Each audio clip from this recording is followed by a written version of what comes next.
लिए भी बहुत अच्छी पॉलिसी चाहिए होती है, बड़ी कामयाबी। लेकिन पाकिस्तान ने अफगानी सतह पर अपना पत्थर मार दिया। मुल्क के अंदर भी 3 या 4 बातों को पेश करने का दावा नहीं। पहली बात यह है कि मुल्क के अंदर भी अमन बहुत जरूरी है, चाहे दहशतगर्दी की सिर्फ बात नहीं कर रहा, यानी क्राइम रेट चढ़ाने को रोकना, यह हमारे लिए हुकूमत को बेहतर शख्सियत होगी जिसको कंट्रोल किया जाए। दूसरी बात तालीम, जहां तालीमी लिहाज होना चाहिए, और जिस लिहाज के नाम पे आज अभी तक मुझे काम नहीं है, इन्हें कंट्रोल करने की जरूरत है।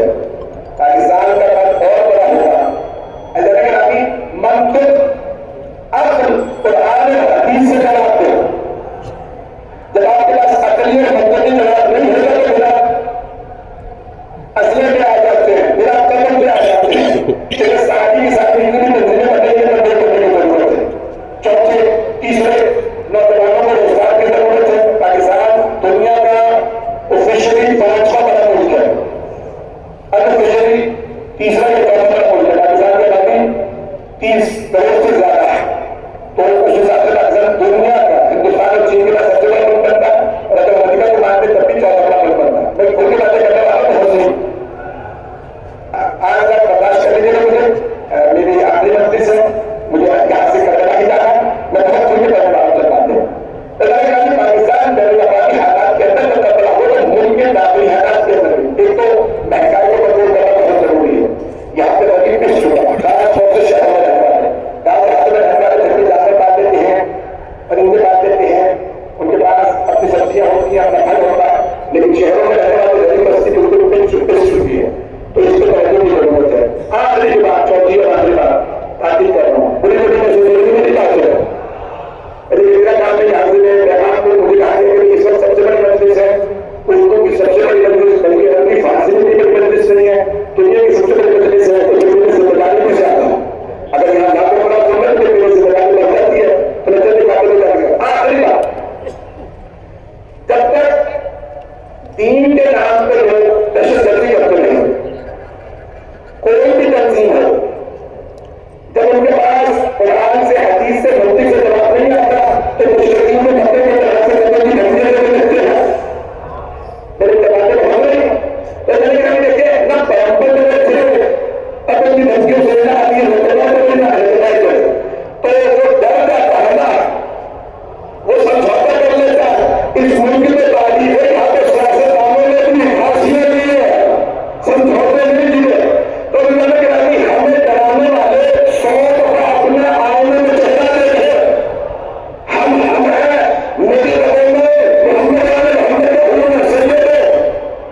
तो हम आज कह रहे हैं कि देखो यहाँ पे डराने से कुछ नहीं होगा, या कुरान से हदीस से जवाब दे, अपने मंदिर की बात करे।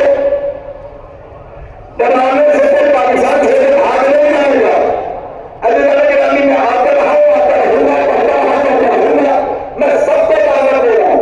हुकूमत पाकिस्तान, पाकिस्तान के तमाम पाकिस्तान की जितनी भी दहशत गर्दी है, अगर अल्लाह ना करे शियों में भी कोई ऐसे रखे जो ऐसे बात के तो उससे रोकने की जरूरत है। तो मैं तमाम को ताकत दे रहा हूँ कि असर की जबान से कम, मंदिर की जबान से ज्यादा बात कीजिए।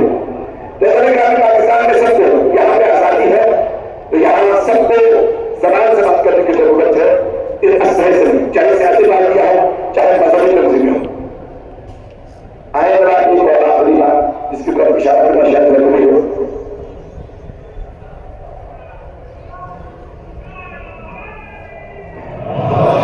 जैसे आपने मेरी सब हाथों में भी नारा लगा दिया, मैं ममनून हूँ, ऐसा नहीं करनी।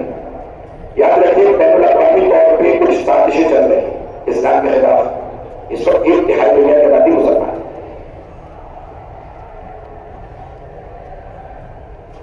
मैं जानता हूं बैनुल-अक़वामी सारा मीडिया, सारी जितनी भी एजेंसियां हैं वो मुझे सुनती हैं, गौर करती हैं, मेरे इंटरव्यूज होते हैं, मुझे रिपोर्ट पसंद किया जाता है, लेकिन मैं ये खुल के बोल रहा हूँ, अपनी जान खतरे में डाल के बोल रहा हूँ।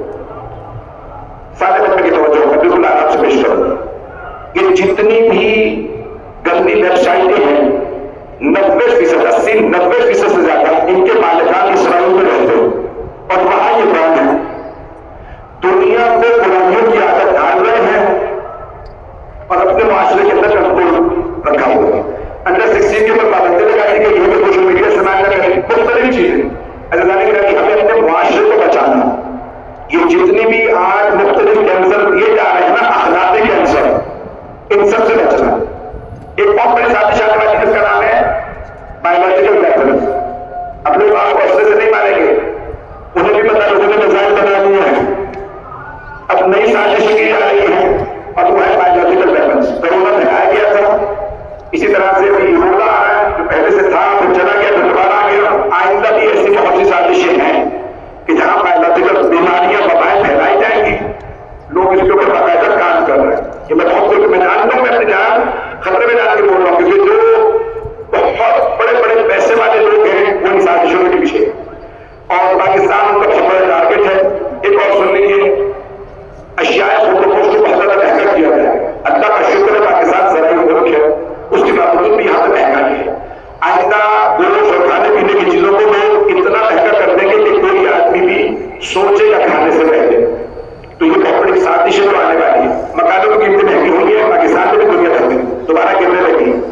अब मैं जानता हूं क्योंकि मेरी मजबूरी है कि मुझे दुनिया सुन लगी, इसलिए मैं बहुत खुल के बोल रहा हूँ। शायद बहुत सी बातें आपको भी महसूस करेंगे कि मौलाना ने कभी पहले से इतना खुल के नहीं बोला, लेकिन आज सुन लीजिए कि मैं सारी बातें पेश कर रहा हूँ। कीमतें एडजस्ट होंगी, लेकिन पाकिस्तान की हुकूमत को चीजों को कंट्रोल रखेगा। याद रखिएगा, हाकिम रिवाया का खातिम होता है। सरवरे कायनात ने सैयदुल मोहम्मद खातिम हो, जो सरदार है वो खिदमत से अपने आप को बनवाए।